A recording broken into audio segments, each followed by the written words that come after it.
மீண்டும் மற்றொரு வீடியோ மூலமாக உங்க எல்லாரையுமே சந்திக்கிறதுல சந்தோஷம். இன்றைக்கு நாங்க பார்க்க போற தலைப்பு பெற்றோர்களுக்கு ரொம்பவே அவசியமான ஒரு தலைப்பாக இருக்குது.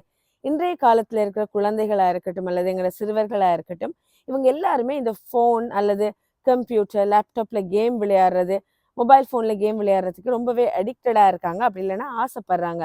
ஸோ இது தவிர அவங்களுக்கு பிரத்யேகமான அந்த toys, gaming toys, PS5, Xbox இப்படி நிறைய விஷயங்கள் இருக்குமே. இது வாங்கி தாங்கன்னு சொல்லி கேட்குறாங்க. இதெல்லாம் நாங்க குடுக்கலாமா? இந்த கேம் விளையாடுறது ஆரோக்கியமான விஷயமா? இதால என்னென்ன பிரச்சனைகள் வரும்? அல்லது இது நல்ல ஒரு ஆரோக்கியமானதா? அப்படிங்கிற கேள்வி நிறைய பெற்றோர்களுக்கு இருக்கும்.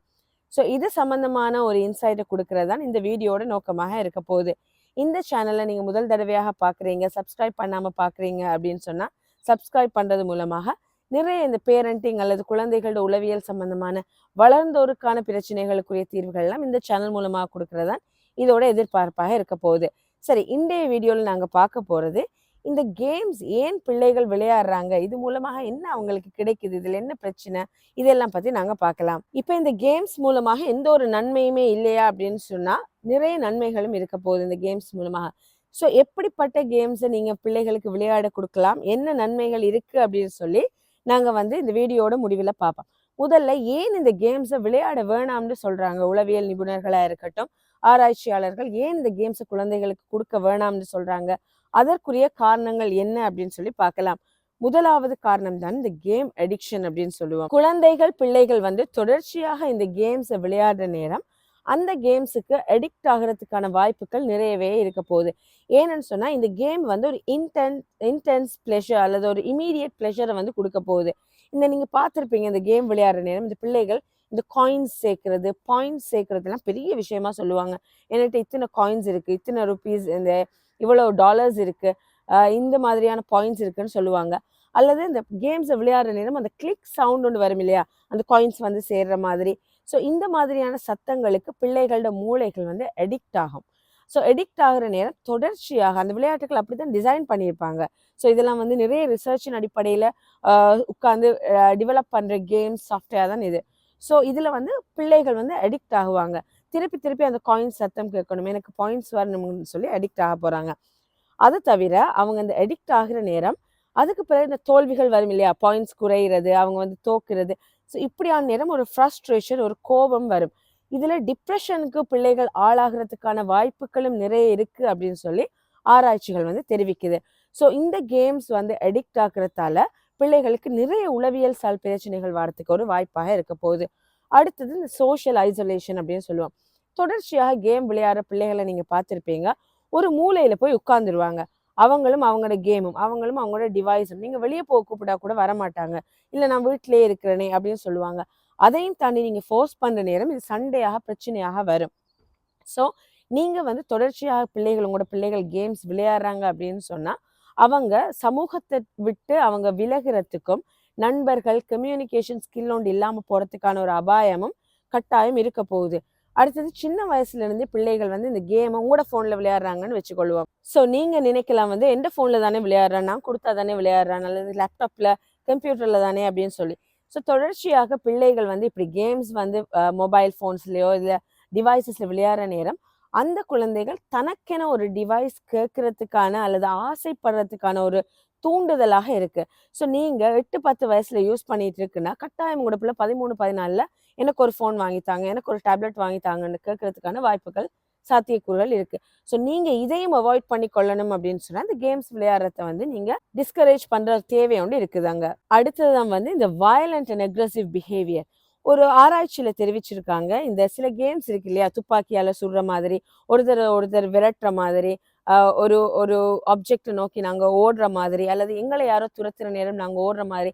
ஸோ இப்படியான வயலண்டான கேம்ஸ் விளையாடுற குழந்தைகள் எதிர்காலத்துல வளர்ந்தோரானதுக்கு பிறகு 18 வயசுக்கு பிறகு அவங்களோட உளவியல் மாற்றங்களால அவங்க வயலண்ட் ஆனவங்களாக, கோபம் கொண்டவங்களாக, அக்ரெசிவ் பிஹேவியர் இருக்கிறவங்களாக, ஆன்டி சோஷியல், சட்ட விரோத, சமூக விரோத செயற்பாடுகளில் ஈடுபடுற குழந்தைகளாக, வளர்ந்தோராக ஆகிறதுக்கான ஒரு வாய்ப்பு இருக்கு அப்படின்னு சொல்லி ஒரு ரிசர்ச்சர் சொல்லியிருக்கு. அது இல்லாம சில கேம்ஸ் நீங்க பார்த்துருப்பீங்க, இந்த டிரைவிங் கேம்ஸ். அது கார் ஓடுறது, நல்ல ஃபாஸ்டா ஸ்பீடா ஓடிக்கொண்டு போறது, அதுல போட்டிகள் போடுறது. ஸோ இந்த கேம் விளையாடுற குழந்தைகள் வளர்ந்தோராகி உண்மையிலேயே அவங்க டிரைவ் பண்ற போது இந்த ரெக்லெஸ் டிரைவிங் அப்படின்னு சொல்லுவோமே, இந்த பாதுகாப்பற்ற வாகனம் ஓட்டுற இயல்புக்கு ஆளாகிறதாகவும் ரிசர்ச்சர் சொல்லியிருக்கு. ஸோ இந்த மாதிரியான கேம்ஸ் நீங்கள் உங்களோட குழந்தைகளுக்கு 100% தவிர்த்து கொள்றது வந்து என்னோட பர்சனல் அட்வைஸாக இருக்கும். அடுத்தது வந்து இந்த கேம் விளையாடுற பிள்ளைகளோட இந்த அகடமிக் பெர்ஃபார்மன்ஸ் வந்து குறைவு லோவாக இருக்கு அப்படின்னு சொல்லி ஆய்வுகள் தெரிவிக்குது. ஸோ இது என்னன்னு சொன்னா உங்களோட இந்த கேம் விளையாடுற பிள்ளைகளுக்கு இந்த ரீடிங் அபிலிட்டி வந்து இல்லாமல் இருக்க போகுது. எந்த நேரமும் கேம் தான் விளையாடுவாங்க. அடுத்தது வந்து இப்போ அவங்க ஹோம் ஒர்க் செய்கிறாங்க, படிக்கிறாங்க அப்படின்னா கூட அந்த மூளை வந்து அதுக்கே வேலை செஞ்சுட்டு இருக்கும். ஸோ அடுத்து நம்ம கேம் விளையாடணுமே, இத்தனை பாயிண்ட்ஸ் எடுத்திருக்கோமே, இந்த பாயிண்ட்ஸை லூஸ் பண்ண போகிறோமே, so this kind of thoughts வந்து அவங்களுக்கு நிறைய இருக்கிறதால ஸோ கேம் விளையாடுற பிள்ளைகளோட படிப்பு ஆற்றல் குறையிறதுக்கும் வாய்ப்புகள் இருக்கு. அடுத்தது ஸ்லீப் டிஸ்டர்பன்சஸ். நீங்கள் நினைப்பீங்க விளையாடிட்டு போய் தூங்குது தானே குழந்தை அப்படின்னு சொல்லி. குழந்தைகளுக்கு அந்த நைட்மே அல்லது ட்ரீம்ஸ்ல இந்த கேம்ஸே ஓடிக்கொண்டிருக்க போகுது தொடர்ச்சியாக கேம் விளையாடுற பிள்ளைகளுக்கு. ஸோ இதால வந்து அவங்களுக்கு இந்த ஸ்லீப் டிஸ்டர்பன்சஸ் வரதுக்கான வாய்ப்புகளும் நிறையவே இருக்க போகுது. ஒழுங்கான தூக்கம் இல்லாத தலை என்னென்ன பிரச்சனைகள் இதுக்கு முதல்ல நாங்கள் ஒரு வீடியோவில் பார்த்துருக்கோம். ஸோ இந்த குழந்தைகளுக்கு இந்த பிரச்சனையும் இருக்கும். அடுத்து ஃபிசிக்கல் ஆக்டிவிட்டி சுத்தமாக இருக்காது. கேம் விளையாடுற பிள்ளைய போய் நீங்கள் ஓடி ஆடி கார்டனில் விளையாடு சைக்கிள் ஓடுனா செய்ய போகிறதே இல்லை. ஸோ இந்த மாதிரி ஃபிசிக்கல் ஆக்டிவிட்டிஸ் இல்லாததால அந்த குழந்தைகளுக்கு தூக்கம் இல்லாதது, உடல் பருமன் அடைகிறது, ஸோ இப்படி நிறைய பிரச்சனைகள், ஹெல்த் இஷ்யூஸ் வரதுக்கான வாய்ப்புகளும் இருக்கு. ஸோ மொத்தமாக இந்த கேம்ஸால இந்த பிரச்சனை எல்லாம் இருக்கு. இந்த கேம்ஸ்ல நன்மையும் இருக்கு அப்படின்னு சொல்லி சொன்னீங்க இல்லையா? ஸோ என்ன நன்மை, என்ன மாதிரி கேம்ஸ் கொடுக்கலாம் அப்படின்னு சொல்லி நீங்க கேட்கலாம். ஸோ பொதுவாக சில கேம்ஸ் உண்மையிலே பிள்ளைகளுக்கு நல்ல ஒரு விஷயமாக இருக்க போகுது. உதாரணமாக இந்த லூடோ விளையாடுறது, ஆன்லைனில் கேம்ஸில் வந்து லூடோ விளையாடுறது, அல்லது வந்து இந்த செக்கர்ஸ், டாமினோஸ் அந்த மாதிரி போர்ட் கேம்ஸை ஃபோனில் விளையாடுறது மூலமாக இந்த குழந்தைகளுக்கு ப்ராப்ளம் சால்விங் ஸ்கில்ஸ், க்ரியேட்டிவிட்டி இதெல்லாம் வந்து வரதுக்கான வாய்ப்பு இருக்குது. அடுத்தது சில கேம்ஸ் நீங்கள் பார்த்துருப்பீங்க. இப்போ ஒரு ஒரு ஒரு வீடு இருக்கும், அந்த வீட்டை வந்து நீங்கள் அலங்காரம் பண்ணுங்க, இந்த பொருட்களை வச்சு அலங்காரம் பண்ணுங்க, ஃபர்னிஷ் பண்ணுங்க. அப்படி இல்லைன்னா ஒரு ஒரு பண்ணை இருக்கும், எங்கோ ஒரு இடத்துல மாடு இருக்கும், தாவரங்கள் இருக்கும், இதெல்லாம் நீங்கள் ஒழுங்காக்குங்க. ஸோ இப்படியான கேம்ஸும் நீங்கள் பார்த்துருப்பீங்க இல்லையா? அல்லது வந்து ஒரு குக்கிங் கேம்ஸ் அப்படின்னு சொல்லுவோம். இன்க்ரீடியன்ஸ் மட்டும் இருக்கும், இதை வச்சு நீங்கள் ஒரு ஒரு கேக்கை செய்யுங்க அந்த மாதிரி. ஸோ இது வந்து பிள்ளைகளுக்கு ஒரு க்ரியேட்டிவிட்டியை உருவாக்கும். ஸோ இதால் வந்து இந்த மாதிரியான கேம்ஸில் வந்து அந்த க்ரியேட்டிவ் ஸ்கில்ஸ் வந்து அதிகரிக்கிறதுக்கான வாய்ப்புகள் இருக்கும். அது இல்லாமல் இந்த ஆர்ட் அண்ட் கிராஃப்ட் கேம்ஸ் அப்படின்னு சொல்லுவோம். வரைகிறது, மொபைல் ஃபோன்லையோ லேப்டாப்லையோ நீங்கள் படங்கள் வரைகிறது, கலர் பண்ணுறது, அல்லது வந்து எடிட் பண்ணுறது. ஸோ இப்படியான கேம்ஸ் இருக்கிற நேரம் அதுவும் வந்து பிள்ளைகளுக்கு இன்ட்ரெஸ்டிங்காக இருக்கும். அடுத்தது வந்து இந்த ப்ராப்ளம் சால்விங் ஸ்கில்ஸை சில கேம்ஸ் கொடுக்கும். வேர்ட் சர்ச், இப்போ நீங்கள் வந்து ஒரு வேர்டை வந்து செலக்ட் பண்ணி நீங்கள் சர்க்கிள் பண்ணணும்.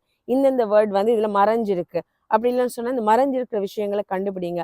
ஸோ இப்படியான கேம்ஸை நீங்கள் கொடுக்குற நேரம் அந்த ப்ராப்ளம் சால்விங் ஸ்கில்ஸ் பிள்ளைகளில் விருத்தியாகிறதுக்கான வாய்ப்புகள் இருக்கும். ஸோ நீங்கள் இந்த மாதிரியான கேம்ஸ் உங்களோட பிள்ளைகளுக்கு விளையாட கொடுக்கலாம். உண்மையிலே இன்ட்ரெஸ்டான பிள்ளைகளாக இருக்கிறாங்க, கேம் விளையாடுறதுக்கு ஆசைப்படுறாங்க, ஒரு லெஷர் ஆக்டிவிட்டியாக நாங்கள் கேம்ஸை கொடுக்குறோம் அப்படின்னு சொன்னால்.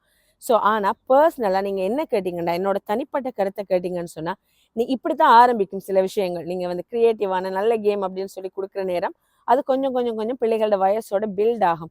அப்படி இல்லைன்னா பிள்ளைகள் ஸ்கூலில் போய் டிஸ்கஸ் பண்ணுவாங்க ஃப்ரெண்ட்ஸோட. இப்போ யாராவது வேறு ஏதாவது ஒரு ஒரு அக்ரெசிவ் கேம் விளையாடுற குழந்தைகள் வந்து நாங்கள் இதுதான் விளையாடுறோம்னு சொன்னால் பிள்ளைக்கு அந்த ஆசை வரும். ஸோ பர்சனலாக என்னை பொறுத்த வரைக்கும் எந்த கேமுமே கொடுக்காம, இப்போ நம்ம சொன்னோம் இல்லையா, இந்த செஸ்ஸாக இருக்கட்டும், இந்த க்ரியேட்டிவ் கேம்ஸாக இருக்கட்டும், அதை வந்து நாங்கள் போர்ட் கேம்ஸை நாங்கள் வாங்கி கொடுக்குறது ஆன்லைனில் அல்லது மொபைல் ஃபோனில் இல்லாமல் உண்மையிலேயே நாங்கள் அந்த செஸ் போர்டு அதெல்லாம் வாங்கி கொடுத்து அவங்களை விளையாட விடுறது. அப்படி இல்லைன்னு சொன்னால் பெயிண்ட் பண்ணுறதுக்குரிய பெயிண்டிங்குரிய பொருட்களை, ஆர்ட் அண்ட் கிராஃப்ட்டுக்குரிய பொருட்களை, டாய்ஸை வாங்கி கொடுத்து அவங்கள விளையாட விடுறது, வெளியில் ஓடி ஆடி விளையாடுங்கன்னு சொல்கிறது. ஸோ இப்படியான விஷயங்களை வந்து பர்சனலாக நான் வந்து ரெக்கமெண்ட் பண்ணுவேன். என்னோட குழந்தையாக இருந்தால் கூட நான் வந்து இந்த மொபைல் கேம்ஸோ அல்லது வீடியோ கேம்ஸ் விளையாடுறத வந்து பர்சனலாக நான் விரும்ப மாட்டேன். ஸோ சாய்ஸ் உங்களோட குழந்தைகள் வந்து ரொம்பவே இந்த கேம் விளையாடணும் அப்படின்னு சொல்லி ஆசைப்படுறாங்க, நீங்கள் கொடுக்கணும்னு விரும்புகிறீங்க அப்படின்னு சொன்னால் நீங்கள் அதை வந்து ஒரு மட்டுப்படுத்துறது முக்கியமாக இருக்கும்.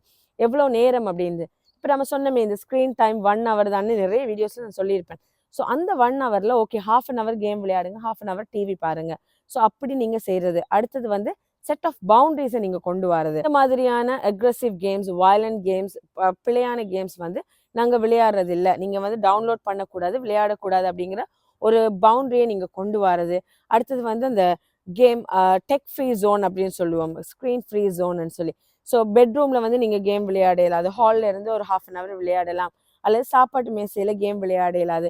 விளையாடுற நேரம் வெளியில் விளையாடுற நேரம் கேம் இல்லை, ஹோம்ஒர்க் செய்கிற நேரம் கேம் இல்லை. ஸோ இப்படி சில பவுண்டரிஸை நீங்க உங்களோட குழந்தைகளுக்கு கொண்டு வரது மூலமும் இதுக்கு நீங்க ஒரு கண்ட்ரோலை நீங்க கொண்டு வரலாம். அடுத்தது இந்த கேமை வந்து ஒரு ரிவார்டா யூஸ் பண்ணிக்கொள்ளலாம்.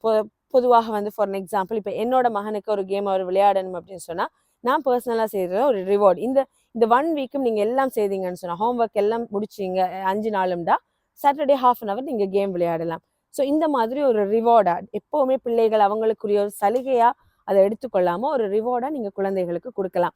ஸோ இப்படியான விஷயங்கள் மூலமாக நீங்க கண்ட்ரோல் பண்றதால நல்ல கேம்ஸை நீங்க செலக்ட் பண்ணி அவங்கள டவுன்லோட் பண்ண விடாம நீங்க செலக்ட் பண்ணி கொடுக்கறதால அது மூலமாக கிடைக்கிற நன்மைகள் நீங்க எடுத்துக்கொள்ளலாம்.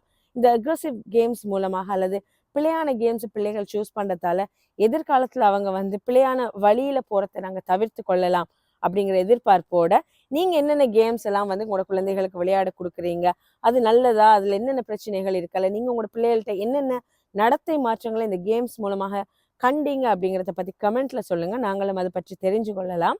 நானும் அதுக்கு ஆர்வமா இருக்கிறேன். ஒரு குழந்தைகளோட அம்மா அப்படிங்கிற வகையில நானும் அதுக்கு வந்து நிச்சயமா ஆர்வமா இருக்கிறேன். ஸோ மீண்டும் மற்றொரு வீடியோல மீண்டும் மற்றொரு தலைப்போட உங்க எல்லாரையுமே சந்திக்கிற வரைக்கும் உங்களிடமிருந்து விடைபெறுகிறேன். நன்றி.